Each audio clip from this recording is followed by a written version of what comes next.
මේ වීඩියෝ එක නරඹන ඔයාගම ස්මාර්ට්ෆෝන් එකේ ස්ක්‍රීන් එක දිහා ටික වෙලාවක් බලාගෙන ඉන්නකොට හරි ඔෆිස් එකේ මහන්සියලා වැඩ කරපු දවසක හවස් වෙනකොට හරි ඔයාගේ මැස් දෙක මෙන්න මේ ලක්ෂණ වලින් ඔයාට කරදර කරනවා කියලා කියන්නේ දැන් ඔයාට ඇති වෙලා තියෙන්නේ dry eye එහෙම නැත්නම් වියලි ඇස කියලා කියන තත්වය.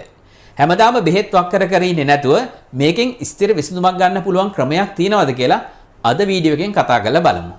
බාල, තරුණ, මහලු කියලා කියන හැම වයසකම අයට මේ dry eye එහෙම නැත්නම් වියලි ඇස කියලා කියන එක මහා කරදරයක් ඇති කරන තත්වයට අද වෙනකොටපත් වෙලා තියෙනවා.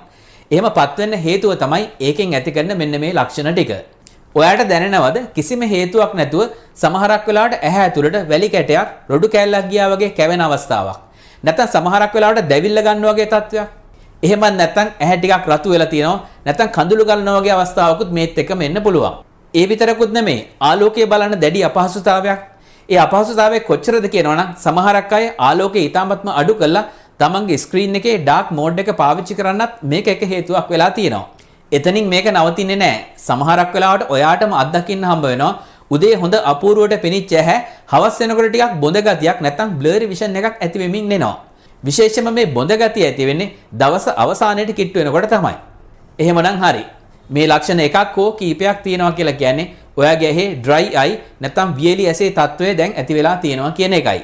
ඉතින් ඔබ තවමත් අපේ නාලිකාවත් එක්ක එකතු වෙලා නැත්නම් පල්ලෙහා තියෙන subscribe button එක ඔබලා අපේ channel එකත් එක්ක එකතු වෙන්න කියලා අපි ඔබට ආරාධනා කරනවා.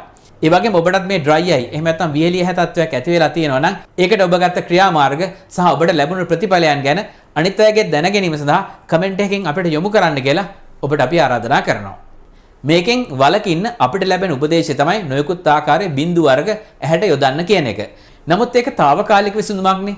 යම්කිසි ආකාරයකට දීර්ඝ විසඳුමක් ලබා ගන්න අවශ්‍ය කරන කරුණු ටිකක් තමයි අද වීඩියෝ එකෙන් රැගෙන එන්නේ.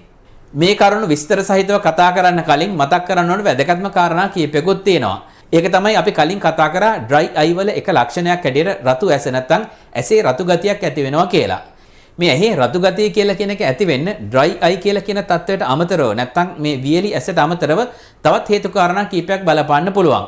උදාහරණයක් හැටියට ගත්තොත් ආසාත්මිකතාවයක් හෝ ආසාදනයක් මගින් මේ වගේ රතු ගතියක් ඇති වෙන්නත් පුළුවන්. ඒ නිසා ඇහැ රතු වෙනවා කියලා කියන එකට වැඩිපුර අවධානයක් යොමු කරන්න මේ dry eye කියලා කියන තත්වය Tamanට තියෙනවා කියලා එතනින් නවතින්න නැතුව. කෙසේ වෙතත් මේ කරුණු ටික ඉදිරියට කතා කරගෙන යද්දී ඔබට ඇති වෙලා තින්නේ මොන වගේ තත්වයක්ද කියලා ඔබටම තීරණය කරගන්න පුළුවන් වෙයි.